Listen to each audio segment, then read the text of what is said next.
Hello दोस्तों। मैं आपका दोस्त अनुज गौतम। कैसे हैं आप? आज एक बड़ा ही महत्वपूर्ण टॉपिक आपने शॉर्ट तो देख ही लिया होगा। टॉपिक का नाम है भारत विकसित कब तक होगा। है ना, है रोचक। सभी को जानना बहुत जरूरी है। हम सब की इच्छा है कि देश के सामान्य नागरिक से लेकर के भारत के प्रधानमंत्री और राष्ट्रपति जी की भी यही इच्छा है कि भारत विकसित देशों की श्रेणी में खड़ा हो जाए। तो जानना चाहते हैं कि भारत कब तक विकसित होगा और हम देशवासियों को यानी देश के नागरिकों को उसके लिए क्या क्या करना होगा। जानना चाहते हैं ना? यस। तो चलें हम समझते हैं कि हम एक देश के नागरिक होकर के भारत को विकसित करने के लिए अपना योगदान कैसे दे सकते हैं।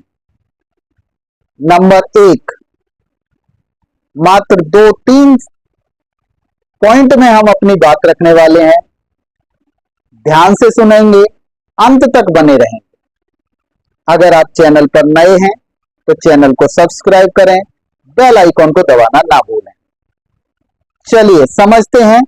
नंबर एक, शिक्षा व्यवस्था को मजबूत, गुणवत्तापूर्ण और समानता के स्तंभ पर खड़ा करना होगा। ये काम किसका होगा? हम सबका, और साथ में देश की सरकार का, चाहे वो केंद्र सरकार हो चाहे वो राज्य सरकार हो। विशेष रूप से शैक्षिक व्यवस्था यानी शिक्षा व्यवस्था को मजबूत करना, गुणवत्तापूर्ण और समानता के स्तंभ पर शिक्षा व्यवस्था को खड़ा करना। क्या आप सहमत हैं? क्योंकि शिक्षा ही एक हर विकास की रीढ़ है साथियों। अगर आप सहमत हैं तो कमेंट्स बॉक्स में यस लिख सकते हैं। अगर आप मेरी बात से सहमत नहीं हैं तो आप नो भी लिख सकते हैं। हम आपके हर कमेंट्स का स्वागत करेंगे। नंबर 2, संवैधानिक मूल्यों को हर नागरिक को ईमानदारी के साथ अपनाना। मैंने सही कहा कि संवैधानिक मूल्यों को देश के हर नागरिक को ईमानदारी के साथ अपनाना। क्या आप ये नहीं मानते कि जो संवैधानिक मूल्य हैं, अगर हम संवैधानिक मूल्यों के आधार पर हम और हमारे देश की सरकार काम करेगी तो देश को विकसित होने से कोई नहीं रोक सकता साथियों।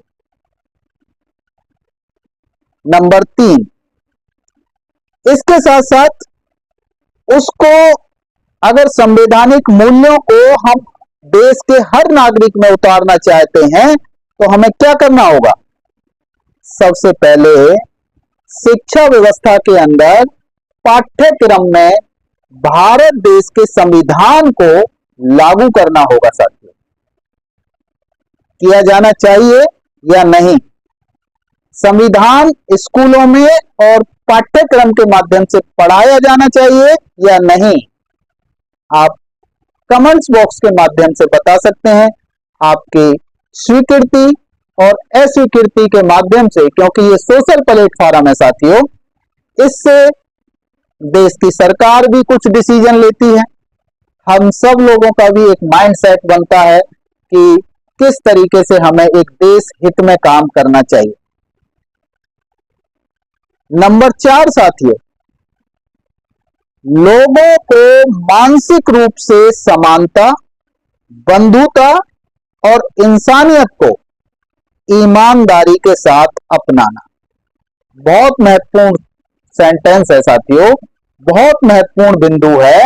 अगर आपने ध्यान से सुना है तो मैं दोबारा से रिपीट करता हूं कि लोगों को मानसिक रूप से समानता, बंधुता और इंसानियत को ईमानदारी के साथ अपनाना, संवैधानिक मूल्यों को ईमानदारी के साथ अपनाना। क्या आप मेरी बात से सहमत नहीं हैं?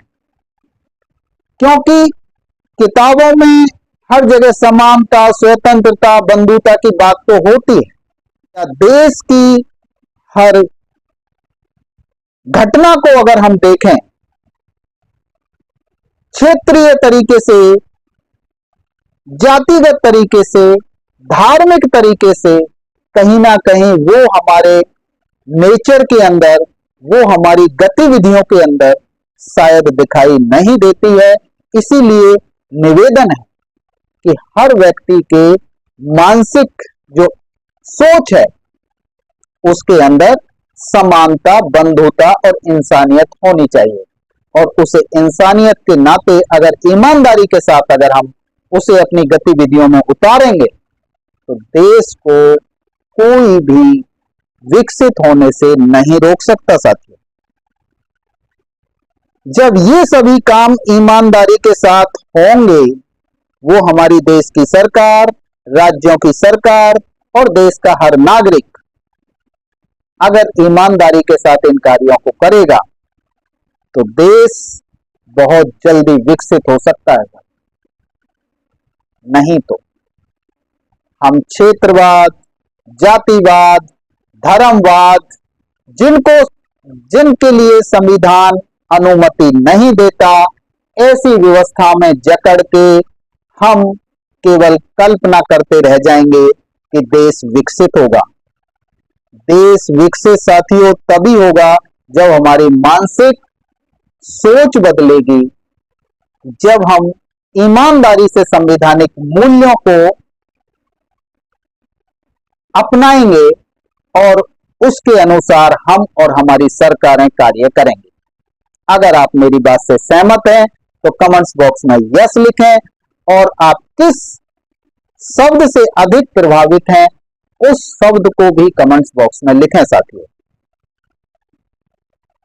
अगर शैक्षिक व्यवस्था को लेकर के आप और ज्यादा जानना चाहते हैं तो हमने शिक्षा नीतियों से संबंधित, हमने शैक्षिक व्यवस्था से संबंधित बहुत सी वीडियो इस चैनल पर पहले भी अपलोड करी हैं और आगे भी करते रहेंगे।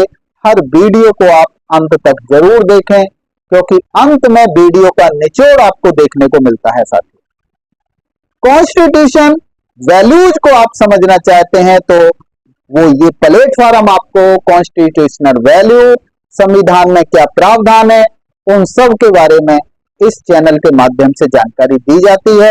हर वीडियो को बड़े ध्यान से देखें। साथियों, हाँ, एक रिक्वेस्ट और साथियों, अगर आपको शैक्षिक और अपने बच्चों के लिए एक व्यवस्थित जानकारी चाहिए, आप अगर शिक्षा के क्षेत्र में हैं, किसी भी माध्यम से आप पेरेंट्स हैं, आपके बच्चे स्कूल जाते हैं तो भी आप कहीं ना कहीं शिक्षा से जुड़े हुए हैं, आप टीचर हैं, प्रिंसिपल हैं, आप किसी भी पद पर शिक्षा के क्षेत्र में काम कर रहे हैं तो भी आपको शैक्षिक जानकारियों की यानी शिक्षा की नीतियों की आपको जानकारी होना चाहिए। आप देश के नागरिक हैं, सामान्य नागरिक भी हैं, तो भी कॉन्स्टिट्यूशनल जानकारी हम सबको होनी चाहिए। तो आप इस चैनल पर बने रहें, हर वीडियो को ध्यान से देखें, ध्यान से सुनें। धन्यवाद।